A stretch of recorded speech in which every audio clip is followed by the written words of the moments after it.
3 വിഷയങ്ങളാണ് നമ്മൾ പറഞ്ഞിട്ടുള്ളത് സഹോദരങ്ങളെ.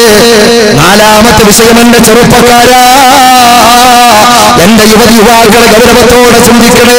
അഷ്റഫുൽ ഖൽഖായ മുഹമ്മദ് മുസ്തഫ സല്ലല്ലാഹു അലൈഹി വസല്ലം പറയാണ്, തഹാബാ റജുലാനി തഹാബാ ഫില്ലാഹ് ഇജ്തമാ അലൈഹി വതഫറഖാ അലൈഹി.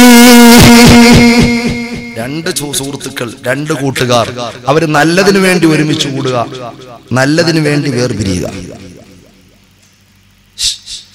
നല്ല വിഷയത്തിന് ഒരുമിച്ച് കൂടുക, തിന്മ വരുമ്പോൾ അവര് വേർപിരിഞ്ഞു പോവുക. അവർക്കുമുണ്ട് തണൽ മുഹമ്മദ് മുസ്തഫ. ഒരു പാവപ്പെട്ട ഉസ്താദ് കൊല്ലത്ത് നിന്ന് കഷ്ടപ്പെട്ട് വന്നിട്ട് വഅദ് പറയാ നമ്മുടെ നാട്ടിൽ നമ്മുടെ പരിസരത്ത്. നമുക്കവിടെ നിന്ന് പോയിരിക്കല്ലേ, ഇങ്ങനെ മാറി നിന്നിട്ട് ഇങ്ങനെ ആസ്വദിക്കുകയല്ലോ. ഇൽമിന്റെ സദസ്സല്ലേ, ഗാനമേളയുടെ അല്ലല്ലോ. നമുക്ക് ആ പുറയിലത്തെ ചേറിലെങ്കിലും പോയിരിക്കാം, അതിന് വല്ല കുറവുണ്ടോ എന്നൊരു കൂട്ടുകാരനെ വിളിക്കുമ്പോൾ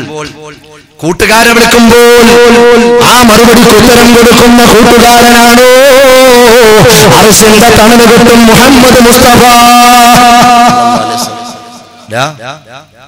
നാളെ ന്യൂ ഇയർ, ഇന്ന് അടിച്ചില്ലേ പിന്നെ എന്നാ അടിക്കുന്നത്?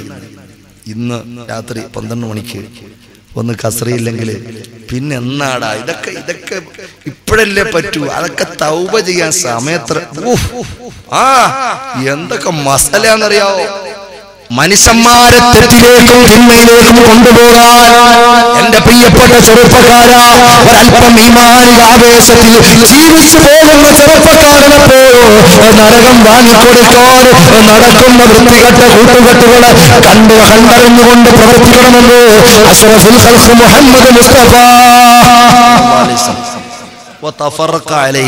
തിന്മയിലേക്ക് ക്ഷണിക്കുമ്പോൾ, എടാ നിന്നെ ഞാൻ സ്നേഹിച്ചത് നിന്നിലുള്ള നന്മ കണ്ടിട്ടാ, നീ ഇത്രയും തെമ്മാടിയാണെന്ന് ഞാൻ അറിഞ്ഞില്ല, അതുകൊണ്ട് ഞാൻ പടച്ചോനെ പൊടിക്കുന്ന ആളാണ്.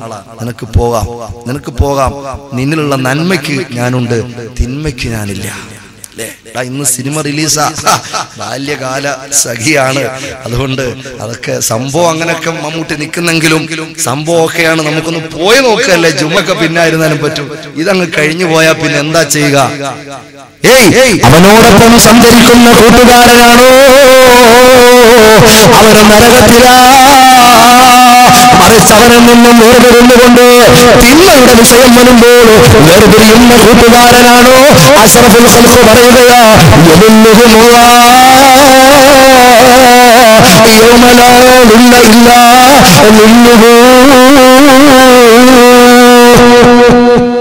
ഒരൊറ്റ തണലില്ലാത്ത ആ സമയത്ത് അള്ളാഹുവിന്റെ അർശിന്റെ തണലുണ്ട് മുഹമ്മദ് മുസ്തഫ. അതുകൊണ്ട് ഇപ്പൊ കൂട്ടുകാർക്ക് വല്ല കുറവുണ്ടോ? 5000 കൂട്ടുകാർ, ശ്രദ്ധിക്ക് 5000 കൂട്ടുകാർ. നിനക്കെത്ര കൂട്ടുകാരാടാ? എനിക്ക് 7500. നിനക്കെത്ര? എനിക്ക് 114 ആയതുള്ളൂ. ഞാൻ ഇപ്പോഴാണ് അക്കൗണ്ട് എടുത്തത് ഫേസ്ബുക്കിൽ. കൂട്ടുകാർക്ക് ഒരു കുറവില്ലാത്ത കാലം അല്ലേ? ഈ കൂട്ടുകാരനോ അവരുടെ അവസ്ഥകൾ അറിയുമോ?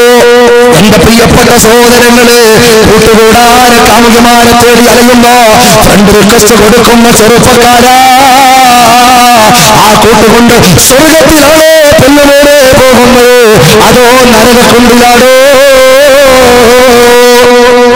ചിന്തിക്കുക. മുഹമ്മദ് മുസ്തഫ സല്ലല്ലാഹു അലൈഹി വസല്ലം അല്ലേ? ഈ കൂട്ടുകെട്ടുകളുടെ വാസ്തവത്തിൽ ഏറ്റവും വലിയ കൂട്ടുകെട്ടുള്ള കാലമാണിത്. എല്ലാവർക്കും കൂട്ടുകെട്ട്. 3-ൽ ഒരാള്, അതോ 7-ൽ ഒരാള് ഫേസ്ബുക്ക് യൂസ് ചെയ്യുന്ന ആളുകളാണ് ലോകത്തിൽ. അത്രയും വളർന്നു കഴിഞ്ഞു അല്ലേ? എത്ര കൂട്ടുകാരാണ്. തിന്മയിലേക്കാണോ കൊണ്ടുപോകുന്നത്, നന്മയിലേക്കാണോ? ഒരാളുടെയും പോസ്റ്ററുകൾ നോക്കുമ്പോൾ കാണാൻ പറ്റുന്നതാണോ നന്മ ഉതിർക്കുന്നതാണോ, തിന്മയുടെ കേദാരങ്ങളായിട്ടാണോ ആ ഫ്രണ്ട്ഷിപ്പുകൾ പോകുന്നത്? ചിന്തിക്കാൻ വേണ്ടിയിട്ട് അഷ്റഫുൽ ഖൽഖ് മുഹമ്മദ് മുസ്തഫ സല്ലല്ലാഹു അലൈഹി വസല്ലം. മറ്റൊരു വിഷയമല്ല, എന്റെ ഹബീബായ പ്രവാചകൻ മുഹമ്മദ് മുസ്തഫ